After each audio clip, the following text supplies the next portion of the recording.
Apolline de Malherbe. Il est 8h32 et vous êtes bien sur RMC et BFM TV. Bonjour Anne Genetet. Bonjour. Merci d'être dans ce studio pour répondre à mes questions. Vous êtes la ministre de l'Éducation nationale et il y a justement de très nombreuses questions à vous poser. Vous venez nous annoncer l'acte 2 du choc des savoirs, la réforme du brevet, la réforme du bac. L'objectif, c'est de relever le niveau des élèves. On va aussi parler de la question de la sécurité à l'école. Et puis, je voudrais vous interroger sur les propos de Nicolas Sarkozy. Vous l'avez entendu, bien sûr. Pour lui, la France n'a plus les moyens d'avoir 1 million de profs. Et puis surtout, est-ce qu'il bosse assez? On l'écoute. On me dit qu'il n'y a pas assez de fonctionnaires dans l'éducation nationale. Mais c'est d'une démagogie invraisemblable. Le statut du professeur des écoles, je ne critique personne, je veux d'ennuyer avec personne, je dis des faits. C'est 24 heures par semaine. Mais François-Xavier, ce qu'on ne me dit pas, 6 mois de l'année. Eh oui, parce qu'entre les vacances et les week-ends, et je sais que c'est un boulot difficile d'être enseignant, mais il faut dire la vérité maintenant. Nous n'avons pas les moyens d'avoir 1 million d'enseignants. Vous en dites quoi? Que je ne suis pas d'accord. Je ne comprends pas ses propos, ça m'étonne. Il parle des faits. Moi, les faits, je suis sur le terrain depuis que je suis ministre de l'Éducation nationale. Moi, j'ai rencontré des professeurs qui sont très engagés, très dévoués, qui sont passionnés par leur métier et franchement, qui font un métier très difficile. Ils me l'ont tous dit.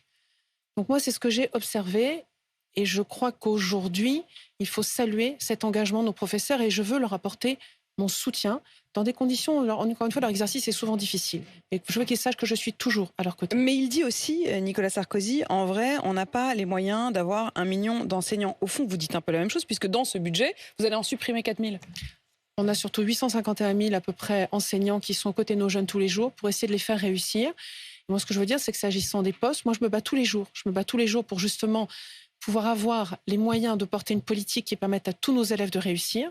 Et derrière, n'oublions pas que moi, j'observe que dans les deux assemblées, au Sénat comme à l'Assemblée, je vois qu'il y a un consensus politique sur le soutien à l'école. Et c'est ça auquel je crois. Sur ce nombre de postes de profs supprimés, on est bien d'accord, il y en a 4 000. C'est ce qui est dans la copie initiale du budget. Donc et maintenant, vous allez réduire le nombre de j'attends de voir quelle sera la sortie. C'est les parlementaires qui sont à la main du budget maintenant. Donc j'attends de voir ce qu'elle sera la copie de sortie. Vous êtes plutôt côté parlementaire ou côté gouvernement? Moi, je suis du côté du gouvernement. Donc vous êtes pour la suppression de ces 4 000 postes? Je viens de vous dire, je me bats tous les jours pour pouvoir avoir les moyens dont j'ai parlé. Je suis allée présenter mon projet, le choc des savoirs, dont nous allons parler au Premier ministre Michel Barnier, qui a compris le projet que je porte, qui est un projet ambitieux, qui va de l'école primaire jusqu'au lycée et qui a pour objectif de revenir à une école qui permet l'égalité des chances. Sur le brevet, sur le bac, sur le choc des savoirs, on va vraiment prendre le temps de comprendre, mais je m'arrête quand même là-dessus. C'est que je veux bien que vous soyez engagés pour les moyens, etc. Mais sur le nombre de professeurs, qui est la question qui nous intéresse là, vous confirmez que vous souhaitez la suppression de 4 000 postes d'enseignants? Je viens de dire, moi je me bats tous les jours auprès du ministre du Budget, auprès du Premier ministre, pour pouvoir mener la politique que je souhaite mener, avec notamment, j'ai besoin de postes également, donc à voir, mais il ne faut pas oublier une chose. Il y a aussi une vérité qu'il faut dire. Si au fond on vous dit à l'issue de ce débat parlementaire, bon bah écoutez, on a trouvé des moyens ailleurs, donc on peut vous garder 4 000 postes, vous les garderez, c'est ça votre souhait? Oui, tout en disant aussi la vérité aux Français. N'oublions pas une chose, on a 2 réalités dont il faut tenir compte. On a une réalité démographique et une réalité territoriale. La réalité démographique, c'est rien qu'à cette rentrée. On a perdu 100 000 élèves. C'est juste la démographie, c'est la vérité. C'est la pyramide des âges, quoi. 100 000 élèves encore de moins. La réalité territoriale, c'est qu'il y a une grande disparité. Des territoires où il y a vraiment besoin d'enseignants et des territoires où on a trop d'enseignants. On a suffisamment d'enseignants. Donc voilà, donc ces 2 réalités, il faut en tenir compte. 4 000 postes. Globalement, on a toujours tous les ans supprimé un peu des postes, heureusement, parce que depuis 10 ans, on a perdu 750 000 élèves. Donc c'était logique de s'adapter, d'adapter notre échelle de nombre de postes au nombre d'élèves que nous avons à accompagner. Donc c'est ça qu'il faut voir. Après, derrière, on a aussi de l'ambition pour l'école et comment on peut la servir. Donc moi, je vois que la copie qui m'est proposée, je souhaiterais qu'elle soit... Je vois avec les parlementaires... Rendez-moi les 4 000 postes. Les parlementaires, ils se débrouillent tout seuls, ils n'ont pas forcément besoin que je leur donne des consignes. Je vois simplement qu'il y a consensus sur leur banc, dans tous les groupes politiques, pour dire que ce n'est pas forcément 4 000 postes qu'il faut supprimer. Je l'observe. Moins? Un peu moins? Il y a Moitié moins. il y a même des groupes politiques, si je ne me trompe pas, qui ont demandé qu'on ne supprime pas du tout de poste. Là, je crois qu'il faut aussi dire la vérité aux Français. Donc, ça veut dire entre quoi? 0 et 4 000, voilà, il faut La surtout réalité se est dire, entre 0 et elle est 4 000, probablement quoi. entre les deux, en tenant compte encore une fois de cette vérité qu'il faut dire, la réalité démographique d'un côté et la réalité territoriale de l'autre. Mais le problème, c'est est-ce qu'il y aura de toute façon suffisamment de candidats pour avoir ces 4000. Je vois que la date limite d'inscription pour le concours des enseignants était fixée au 7 novembre et elle vient d'être repoussée au 21 novembre à midi. Ça veut dire quoi? C'est-à-dire qu'il n'y a pas assez de candidats pour les postes? On a un sujet d'attractivité. Nous y avons répondu déjà en travaillant notamment sur les rémunérations. On a fait un pas important à ce moment-là. Maintenant, l'attractivité du métier, c'est aussi les conditions d'exercice du métier. C'est un enjeu fort. C'est pour ça que je commençais tout à l'heure par cette notion à laquelle je tiens beaucoup, qui est de soutien aux enseignants. Car trop aujourd'hui sont contestés dans leurs enseignements, contestés dans leur manière de faire. Ça, je ne l'accepte pas. Est-ce que s'il y a moins de candidats, et visiblement pas suffisamment, puisqu'on remet 2 semaines de plus pour pouvoir candidater, est-ce que le problème ne va pas être la baisse du niveau? Parce qu'évidemment, s'il y a moins de candidats, techniquement, le concours baisse. On a, sur certaines disciplines, on a effectivement parfois un manque d'abord de lauréats, de gens qui réussissent le concours derrière. Nous avons une politique derrière qui nous permet d'aller rechercher d'autres candidats, notamment ceux qui étaient juste à la limite, on a des contractuels également qui sont embauchés. Si vous aviez eu plus de candidats, vous auriez eu des candidats de meilleur niveau, quoi. On a quand même un problème, c'est-à-dire qu'on veut un meilleur niveau pour les élèves, mais on va se retrouver avec des profs non, qui sont eux-mêmes soyons très clairs. On a tout un dispositif de formation de nos enseignants, d'accompagnement. On a d'ailleurs des enseignants qui sont recrutés comme contractuels et qu'on accompagne et qui finalement, en chemin, se disent « le métier me plaît, je vais passer le concours ». Donc c'est aussi cette politique d'attractivité qui est très large, qui permet au bout du compte, n'oublions pas la formation continue, qui permet en permanence d'élever le niveau et d'assurer à nos enseignants qu'ils ont les outils pour pouvoir élever le niveau de leurs élèves et assurer leur réussite. C'est ça qu'on veut. Choc des savoirs, acte 2, sur un certain nombre de points. D'abord, le brevet des collèges. Il n'était plus obligatoire. Il l'est désormais, et y compris pour passer en seconde, quelle que soit la seconde, générale, professionnelle. Alors, l'idée, c'est d'avoir un vrai diplôme, d'abord un diplôme qui soit vraiment avec la vérité des notes. Il n'y a plus de correctif académique, il n'y a plus d'académie qui va gonfler artificiellement les notes. Et au bout du compte, on a quelque chose que je veux pouvoir être motivant pour les élèves qui se disent « j'ai envie de le réussir ». C'est quand même une grande étape dans leur vie. Je passe un vrai examen avec toutes les règles que représente un examen avant celui qui sera pour l'entrée éventuellement dans l'enseignement supérieur, que sera le baccalauréat. Donc c'est vraiment un temps très important dans la formation d'un jeune et je veux que ça soit motivant pour lui. Motivant, mais pas non plus couperet. Donc là, nous mettons en place depuis cette année des moyens qui permettent à chaque élève, à plus d'élèves, d'être en dynamique de réussite. Et donc, c'est à cette première cohorte qui est aujourd'hui en 5e que je dis, voilà, toi en 5e, j'ai mis à ta disposition des outils pour réussir. Eh bien, derrière, ton brevet à toi sera obligatoire pour entrer directement en classe de seconde. Et ceux qui échoueront, ils iront où? Donc ils auront le choix, ils auront la possibilité de refaire une 3e, ils auront la possibilité d'aller vers ce que nous appelons les classes prépa secondes, qui sont un dispositif en expérimentation pour le moment, qui font l'objet d'une évaluation pour voir ce que ça va donner. Alors ce sont des classes avec une vingtaine d'élèves à peu près et qui permettent de revoir les fondamentaux et de projeter les jeunes, s'ils le souhaitent, vers une entrée en classe de seconde. On ne parle plus de brevet à ce moment-là. Et en gros, ça permet à des élèves d'être en réussite sur 4 ans, avec un parcours lycée derrière, plutôt que d'être en échec sur 3 ans, pour le dire simplement. Donc ils auront une année de plus pour faire le lycée. Exactement. Encore une fois, on veut les faire entrer dans une dynamique de réussite. Mais il y a aussi la possibilité pour d'autres qui le préféraient d'aller vers une voie professionnalisante comme le sont les CAP, soit avec une alternance, soit avec un CAP scolaire, peu importe. L'idée, c'est de leur donner la moyen de se projeter et d'être en dynamique de réussite, que ce soit sur une voie professionnelle ou sur une voie lycée. Anne Genetet, les maths, les résultats sont en baisse, et surtout une inégalité aussi dans les résultats entre les garçons, les filles. Vous allez remettre les maths pour tous? Alors, il y a déjà des maths pour tous. En classe de première, il y a déjà un parcours pour ceux qui n'ont pas l'intention de poursuivre des maths au-delà de la classe de première. Il y a déjà un parcours d'1h30 par semaine. Mais il n'y avait plus le bac de... Voilà. L'idée, c'est que moi, quand je me suis saisie du dossier, j'ai dit c'est quand même étrange. Mettre une discipline qu'on enseigne sans moyen de vérifier, de l'évaluer, de voir comment ils ont réussi, comment ils ont performé, c'est étonnant. Il n'y avait plus d'épreuves de maths pour tous. Absolument. Et puis, même chose, on dit, les fondamentaux, c'est maths et français. Et dans plein de pays au monde, d'ailleurs, on évalue nos jeunes à l'issue de leur parcours, leur premier parcours scolaire, sur les maths également. Il n'y a pas de fatalité qui est de dire que certains sont bons en maths, d'autres sont pas bons en maths. Ça, c'est un mythe très français. On peut tous être bons en maths. On peut tous être bons en maths, avec un niveau qu'il faut adapter. Et c'est le cas du programme qui est prévu pour cette heure et demie en classe de première. Moi, ce que je dis, en classe de première, je veux que les maths soient évaluées. On évalue bien le français pour tout le monde. De la même manière, on évaluera les maths pour tout le monde. Nos deux fondamentaux, maths, français, seront évalués de la même manière en classe de première. Donc ça veut dire qu'à la fin du bac de première, dans l'épreuve anticipée du bac, il y a le bac français, ça pour tout le monde, et il y aura une épreuve de maths. Il y aura une épreuve de mathématiques, et qui n'empêche pas ceux qui font des maths experts en terminale de poursuivre en maths expert et d'avoir leur épreuve de maths expert en terminale de la même manière, et ceux qui ne souhaiteront plus faire de maths, ils ne feront pas plus de maths en terminale qu'ils n'en font aujourd'hui. Les groupes de niveau, appelés groupes de besoins, enfin on a bien compris que c'était quand même des groupes de niveau, donc en français et en maths, ils sont maintenus, ils sont étendus.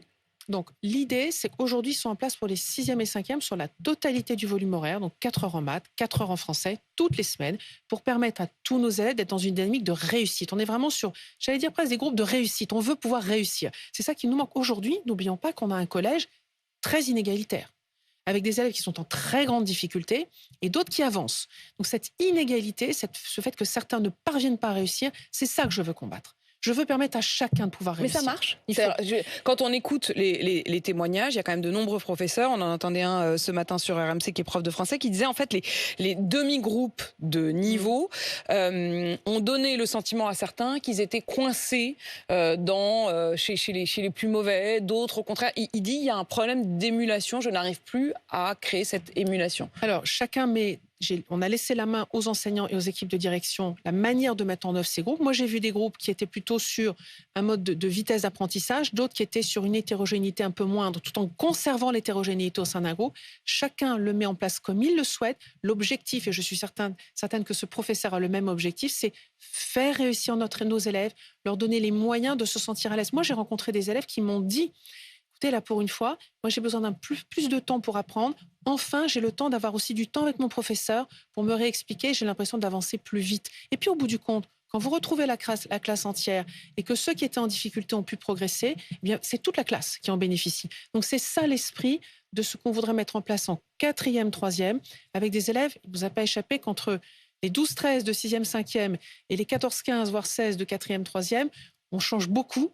Et là, on ne peut pas tout à fait proposer la même chose. C'est ça aussi l'idée des groupes de besoins, proposer un temps où on est vraiment plus près du besoin, de l'attention qu'on porte à l'élève, le temps classe entière, et puis on a le hors-classe. Qu'est-ce que je peux faire hors classe pour continuer à progresser? Le hors-classe, c'est quoi? C'est les devoirs le soir, c'est les stages de soutien? Exactement. Devoirs faits, là, on va être parfois en tout petit groupe. Là, on va rejoindre des tout petits groupes qui peuvent être à moins de 10, c'est ce qu'était l'étude, mais de manière plus efficace. Du coup très égalitaire. Tout le monde y a accès. Ça, c'est important, et notamment ceux qui en ont le plus besoin. On est vraiment sur un service public de l'aide aux devoirs. Et puis, on a également les stages de réussite. En période de vacances scolaires, recommencer un peu plus tôt dans la rentrée scolaire, pré-rentrée par exemple. Moi, j'ai visité des stages, j'ai rencontré des stages de réussite aux vacances d'automne, là récemment, à Besançon, avec un matinée plutôt consacrée aux apprentissages, et l'après-midi avec beaucoup de sport. Les sports, c'est en l'occurrence de rue, je ne sais pas comment on dit précisément, avec du skate, du BMX, des choses comme ça. Et vraiment, les élèves étaient hyper contents du dispositif. Donc, et là, ils se sentent à la fois avec de l'activité, l'action physique. Donc ça, vous allez le généraliser. Et ça, on va l'offrir à beaucoup plus. C'est le double. On va doubler.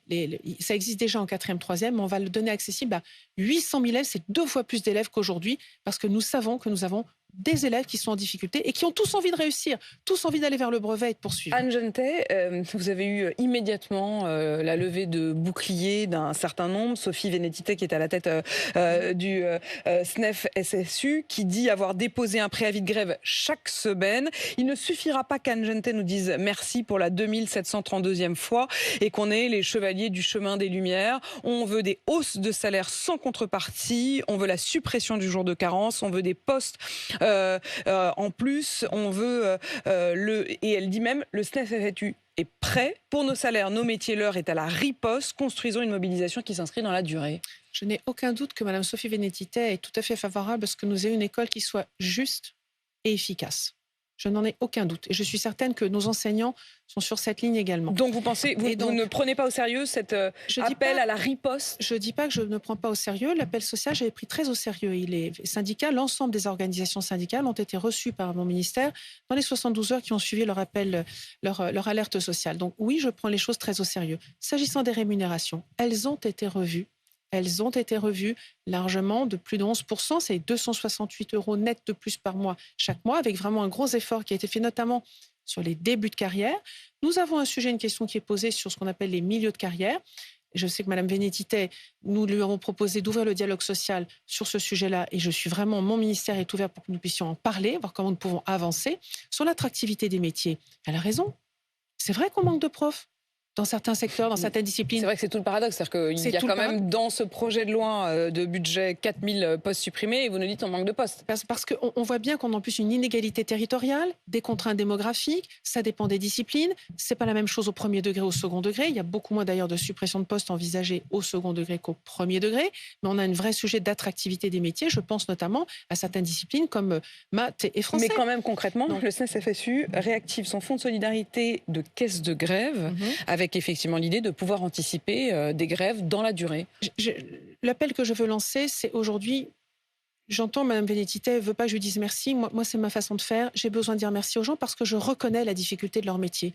Je reconnais leur engagement. Je reconnais leur détermination. Et je veux qu'au-delà d'ailleurs de la ministre de l'Éducation nationale que je suis, la totalité de la société française d'ailleurs soit en soutien de nos enseignants qui font un travail difficile, mais un travail essentiel. L'école, c'est le cœur de la République. Et quand l'école réussit, l'école publique réussit, derrière, c'est la République qui triomphe. Donc moi, j'ai besoin de ça. Et je suis certaine que nos enseignants ont à cœur de faire réussir notre élève, ont à cœur, je suis sûre que Mme Vénétité a à cœur, de réduire ces inégalités que nous observons aujourd'hui, qui font que le collège est devenu profondément inégalitaire dans la réussite de nos élèves. Donc c'est le projet que je propose, faire réussir tout le monde. J'ai encore plusieurs questions à vous poser sur la sécurité aussi des élèves, sur la question de l'islamisation, sur la question du harcèlement.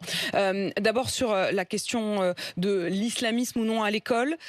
Est-ce qu'aujourd'hui, ça reste un problème majeur? On sait que un de vos prédécesseurs, Gabriel Attal, en avait fait un des éléments majeurs de son combat. Est-ce qu'aujourd'hui, ça reste un problème majeur? Ça reste un combat essentiel. Apprendre la laïcité, expliquer ce que c'est. Apprendre les valeurs de la République, expliquer ce que c'est, comment on doit... Chacun, chaque élève, chaque parent, chaque enseignant les respecter, c'est fondamental. Nos enseignants sont formés, mais ils me l'ont dit. Ils me l'ont dit. Parfois, le contenu de la formation, nous souhaiterions qu'elle soit plus dense, plus étoffée.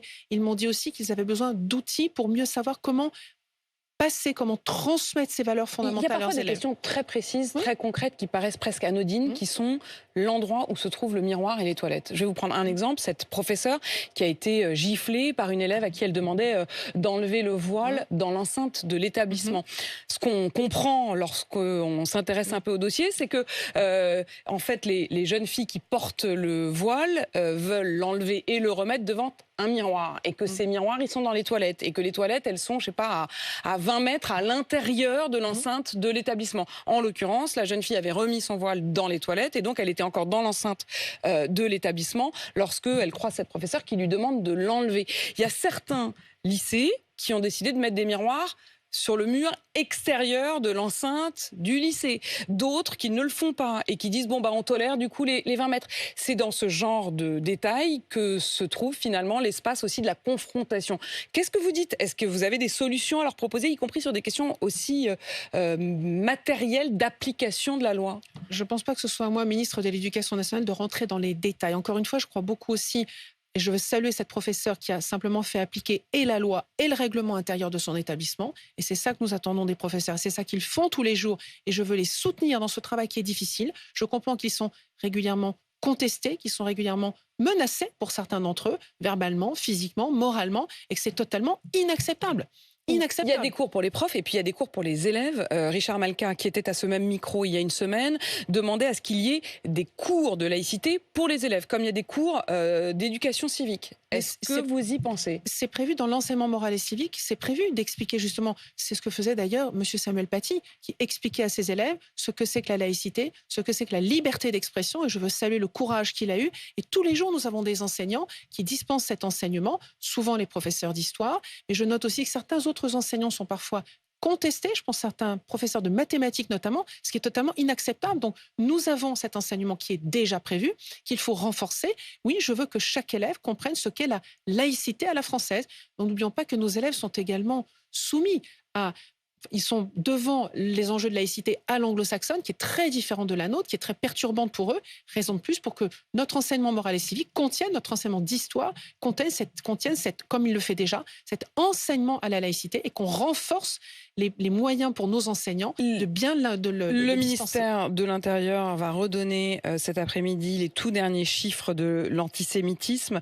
Est-ce que vous avez des dernières remontées? On sait que l'antisémitisme, y compris dans les toutes première classe, c'est-à-dire même en maternelle, est présent dans les écoles de France. Est-ce que vous avez des chiffres et des remontées là-dessus? Alors, je note qu'en effet, les phénomènes de harcèlement d'un côté ou d'atteinte à la laïcité, aux valeurs de la République de l'autre, ne sont pas à l'apanage uniquement des collèges ou des lycées, que ça existe également au premier degré, en école primaire, de la part d'élèves, de la part parfois de parents d'élèves, et que pour toutes ces raisons, la formation de l'ensemble de nos professeurs, depuis les toutes petites classes jusqu'aux plus grandes, est fondamentale et que la formation continue doit prévoir cela.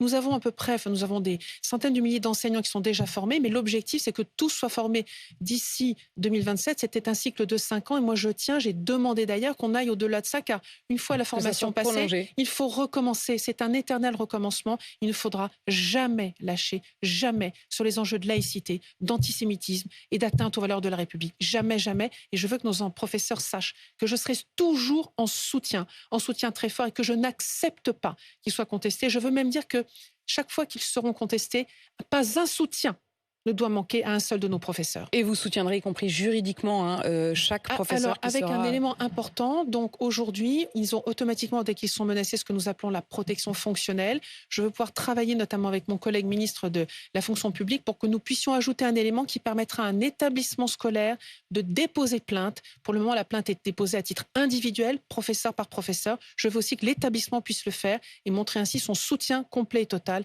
à nos professeurs menacés. Merci Anne Genetet, ministre de l'Éducation nationale, d'avoir répondu à mes questions. 8h53 sur RMC BFM TV.